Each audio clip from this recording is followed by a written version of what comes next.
किस तरह से किया दोस्त की शादी में दोस्त की बहन के साथ, वह सब पूरी कहानी। मेरा दोस्त मायानगर के नजदीक एक गांव में रहता था। एक दिन उसका मेरे पास कॉल आया। उसने मुझे अपनी शादी में बुलाया। मैंने उससे पूछा, क्या बाकी के दोस्तों को नहीं बुलाया? उसने कहा, नहीं, तू मेरा खास दोस्त है और तू तो जानता है कि मेरी फैमिली ज्यादा बाहर के लोगों को घर के अंदर नहीं आने देता है। क्योंकि तू मेरा अच्छा दोस्त है, इसलिए मैंने सिर्फ तुझे ही बुलाया है। तू मुझे समझता भी है। बस अब तू आने की तैयारी कर ले। मैं उसकी शादी वाले दिन से एक दिन पहले मायानगर के लिए निकल गया। उधर से बस पकड़कर उसके गांव आ गया। मैं जब पहुंचा तो वहां हल्दी की रस्म शुरू होने वाली थी। मेरे दोस्त ने मुझे देखा और नजदीक बुलाकर कहा, भाई तू जल्दी से कपड़े बदल ले, रेडी हो जा। फिर मैं जल्दी से संगीत के कपड़े पहन के रेडी हो गया था। कुछ देर में औरतों ने आदमियों को वहां से जाने को कहा। सब जाने लगे। मेरे दोस्त की मामी ने मुझसे कहा, आप भी जाओ। तभी मेरे दोस्त ने कहा, इसको यही रहने दो। अब वहां सिर्फ महिलाएं ही रह गई थी। सब औरतों ने अपने हाथ में हल्दी लगा ली। सबसे पहले मामी ने हल्दी लगानी शुरू की। वो मेरे दोस्त के शरीर में धीरे धीरे हल्दी लगा रही थी। उसके हर जगह हल्दी लगती जा रही थी। इधर हल्दी के रस्म में चाची मामी के मस्ती चल रही थी।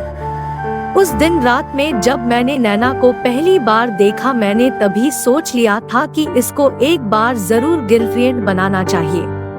नैना ने लाल लहंगा पहन रखा था। वो दिखने में बहुत खूबसूरत थी। उनकी लंबाई करीब 5.7 इंच होगी। रंग गोरा था बातों बातों में ही। मेरे दोस्त नीरज ने मुझे अपनी बहन से मिला दिया। वो उसकी इकलौती बहन थी। नीरज ने नैना से कहा कि बहन, आपको कोई भी काम कराना हो तो इसको बता देना, यह मेरा दोस्त है। उसके बाद दोस्तों, आप तो जानते ही हैं शादी के घर में कितने काम होते हैं। बस उन कामों को पूरा करते करते मैं और नैना धीरे धीरे करीब आने लगे। हमारी अच्छी दोस्ती हो गई।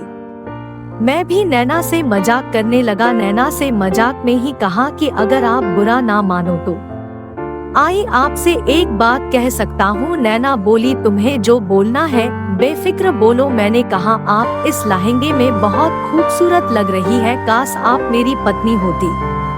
मेरी इस बात पर नैना हंस दी और बोली, कोई नहीं, तुम भी बहुत हैंडसम हो, तुम्हें तो मुझसे अच्छी कोई पत्नी मिलेगी। मैंने नैना से कहा, क्या आपके मुझसे दोस्ती करोगी, और अपना हाथ उनकी तरफ बढ़ा दिया। नैना ने भी आगे हाथ बढ़ाकर मुझसे हाथ मिलाया और मेरी दोस्ती कबूल की। अब तक नैना को अपनी तरफ आकर्षित करने का, उसे पटाने के मेरा पहला कदम सफल रहा। अब मुझे नैना ले करीब जाना था। मैंने और नैना ने साथ में डांस किया धीरे धीरे में, और नैना बहुत पास आ गए थे। मैं नैना को उसका हाथ पकड़कर नचा रहा था। फिर शादी की कुछ और रस्में शुरू हो गई। अब तलक रात के 1 बज चुके थे। उस रात को मैं सो गया। मेरी आँख रात के 2 बजे खुली तो मुझे लगा कि कोई गेट के पास खड़ा है। मैं उठकर देखने लगा तो बाहर कोई नहीं था, लेकिन नीरज की बहन नैना के रूम का दरवाजा खुला था। दोस्तों, नैना की उम्र 20 साल है। रंग एकदम दूध जैसा। वो नामर्द को भी मर्द बना दे, में तो पहले से ही मर्द था। मैंने देखा कि नैना अपने बेड पर नहीं थी। मैं रूम में जाकर देखने लगा तो मैं जब रूम में अंदर गया तो अचानक से दरवाजा बंद हो गया। फिर नैना ने मुझे पकड़कर बेड पर पटक दिया और वो मेरे ऊपर आकर लेट गई। फिर मैंने कहा कि नैना, ये क्या कर रही हो? तो उसने कहा कि प्यार जो मैं तुम्हें अपनी जान से भी ज्यादा करती हूँ। फिर मैंने कहा कि तुम मेरे दोस्त की बहन हो। फिर नैना ने कहा कि मुझे पता था कि तुम ऐसे नहीं मानोगे, और वो मुझे लिप किस करने की कोशिश करने लगी और मैं भी किस करने लगा। फिर मैंने अपने आप पर कंट्रोल किया और उठकर चला गया, क्योंकि उस दिन ज्यादा ही रिस्क था। अगले दिन सुबह नैना नाश्ता कर रही थी तो मैं सीधा अंदर गया तो नैना मुझे देखकर खुश हो गई और मैंने भी स्माइल कर दी और आंख मार दी। फिर मैंने नैना को इशारा किया कि वो अपने रूम में आ जाए तो फिर नैना नाश्ता छोड़कर मेरे पीछे पीछे रूम में आ गई। फिर जब नैना रूम में आई तो मैंने उसे बेड पर पटक दिया और मैं उसके ऊपर लेट गया। फिर मैंने नैना से कहा कि आई लव यू नैना, और अब मैं सिर्फ तुम्हारा हूँ और मैं सारी उम्र तुम्हारा ही रहूंगा। फिर नैना ने कहा कि सच आज मैं बहुत खुश हूँ, आई लव यू टू जानू, आज तुमने मुझे मेरी लाइफ का सबसे बड़ा गिफ्ट दिया है। फिर मैंने कहा कि अब तुम मुझे क्या गिफ्ट दोगी? तो उसने कहा कि जो तुम कहो। फिर मैंने कहा कि मेरी कसम खा, जो मैं कहूँगा वो ही तुम दोगी। तो उसने मेरी कसम खा ली। फिर मैंने उससे कहा कि अब मुझे शादी से पहले हनीमून मनाना है। फिर नैना खुश हो गई और फिर उसने कहा कि मैं भाई के जाने के बाद आ जाऊंगी। अब मैं खुश हो गया और उसे किस करने लगा। फिर नैना ने कहा कि जानू 2 दिन इंतजार करो, भाई घर पर है, फिर जो करना है कर लेना।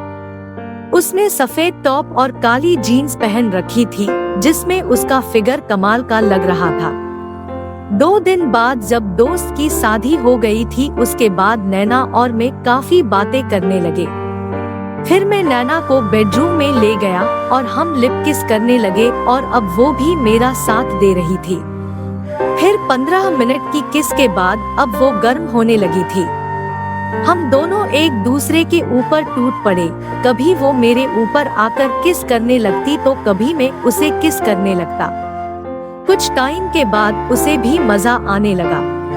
25 मिनट करने के बाद उसके ऊपर ही झड़ गया और उसके ऊपर ही लेट गया और वो मुझे पागलों की तरह किस करे